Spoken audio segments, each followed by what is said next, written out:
को दूर करने वाली है। ऐसी है ये भागवत की वार्ता, ऐसी है ये भागवत की कथा। कलो भागवती वार्ता भवरोग विनाशिनी।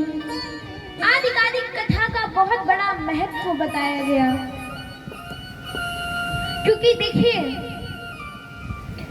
सबसे पहला युग था सतयुग, दूसरा त्रेता, तीसरा द्वापर।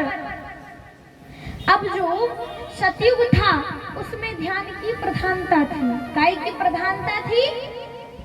ध्यान की। लोग ध्यान करके भगवान को पा लेते थे, सिर्फ ध्यान की प्रधानता थी।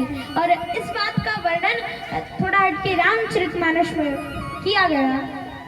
कहा ध्यान प्रथम युग मख विधि दूजे, द्वापर परी तो सत प्रभु प्रथम युग मख विधि दूजे। श्री राम जय राम जय जय।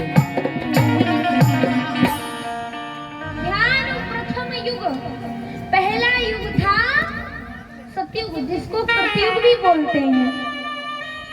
तो उस पहले युग में ध्यान की प्रधानता थी। फिर दूसरा युग हुआ त्रेता। त्रेता में यज्ञ की प्रधानता थी। लोग यज्ञ करके भगवान को पा लेते थे। किसको पाते थे? भगवान को। क्या करके? यज्ञ करके। त्रेता में किसका जन्म हुआ था? किसका जन्म हुआ था त्रेता में? राम जी का। कैसे कैसे पाया था दशरथ जी ने? यज्ञ करके। तो यज्ञ की प्रधानता थी। फिर आया द्वापर। द्वापर में किसका जन्म हुआ? कन्हैया का, गोविंद का। तो द्वापर में भक्ति की प्रधानता थी। मैया यशोदा ने भक्ति ही तो की थी, तब तो कन्हैया को पाया था। उन गोपियों ने कितनी भक्ति की होगी सोचिए। तब कन्हैया ने उनके हाथ से बना हुआ माखन चोरी कर कर खाया। भक्ति ही तो की थी देवकी जी ने, की थी कि नहीं? भक्ति ही तो की थी बाबा नंद ने। तो भक्ति की प्रधानता थी। और अब कौन सा युग चल रहा है? कलयुग। अब ना तो इसमें हम ध्यान कर सकते हैं, ना यज्ञ, ना ही भक्ति कर सकते हैं। अब आप कहेंगे कर क्यों नहीं सकते? तो कर तो सकते हैं, लेकिन करना नहीं चाहते। अब सबसे बड़ी समस्या तो ये है, क्या? यज्ञ करने लायक समय नहीं है, और ध्यान करने जितना समय है तो मन नहीं लगता। यज्ञ करने जितना टाइम नहीं है और ध्यान करने जितना समय है तो मन नहीं लगता। अब बताओ क्या किया जाए? यज्ञ भी नहीं और ध्यान भी नहीं कर सकती, और भक्ति में तो मन लगेगा ही नहीं।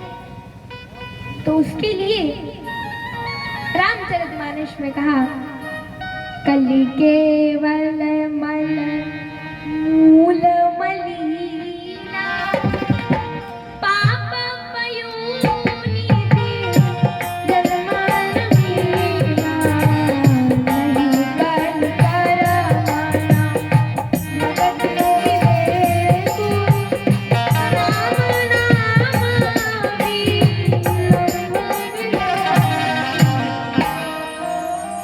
सिर्फ भगवान का नाम ही हमारा एक सहारा है, और कुछ नहीं। और भागवत में कहा गया हि घोरे कलौ प्रायो जीवस्यासुरतांगतः, क्लेश क्रांतस्य तस्यैवा शोधनं किं परायणः। ये जो कलयुग चल रहा है, ये घोरे कलौ प्रायो जीवस्यासुरतांगतः, इसमें कोई भजन पूजन हमसे नहीं हो सकता।